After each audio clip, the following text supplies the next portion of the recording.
Despite all that was terrible in 2020, it brought us a few eye-catching night sky events. Most recently, viewers looked up to the conjunction of the Saturn and Jupiter. Back in August, the Perseid meteor shower, one of the number of the annual meteor shower, did not disappoint for those getting to dark skies late at night. At the end of the July, there was a flyby of comet Neowise, with its tail trailing more than the early dawn and the evening sky. Before that, comet Atlas arrived in early May, but it broke up and fizzled up before getting close enough to most of us to see it.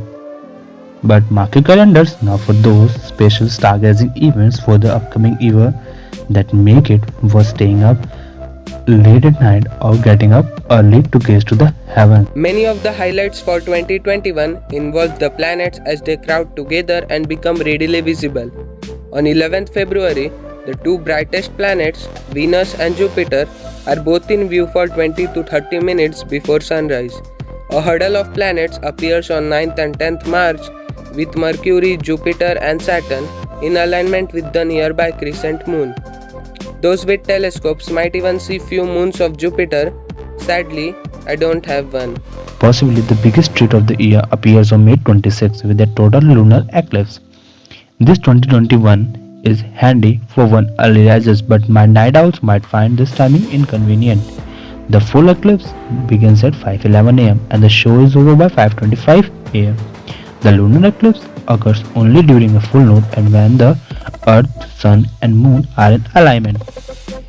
The moon lacks its own light but shines because it surfaces the sun's rays, and this is also a supermoon. The designation is the result of the elliptical shape of the moon's orbit.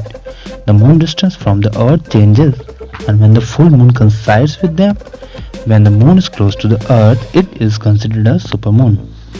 Yeah, but that isn't the only supermoon in 2021. There's one month early in April.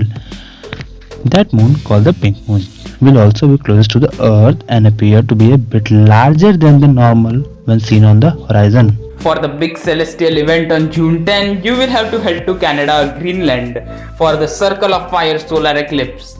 That's when the moon, sun and earth are in one line, so the lunar disk is too small to cover the entire sun, creating a ring of light around the dark lunar silhouette.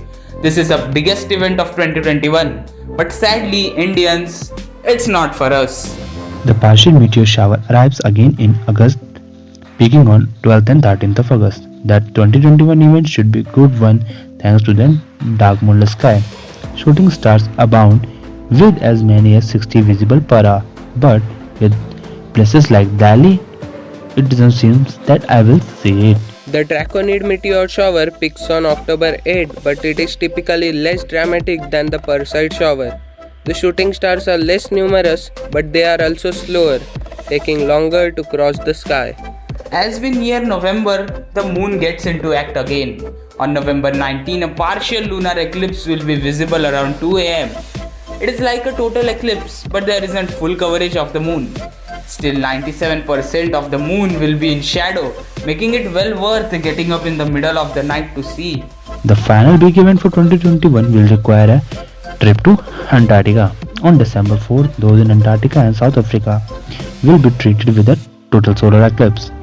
That is when the moon comes between the sun and the earth and casts the darkest part of the shadow on the earth. India's greatest events are not in the hand in 2021. Until then and for 2021, we will have to settle for one total and one partial lunar eclipse. As for visible comets in 2021, those are not as easy to predict. While comets pass overhead frequently, having one come into view without the use of a telescope is a very rare treat. Stay tuned by subscribing us and also Space Explore YouTube channel, the one in collaboration with us today. Though in case one shows us to music in 2021, we will always be there.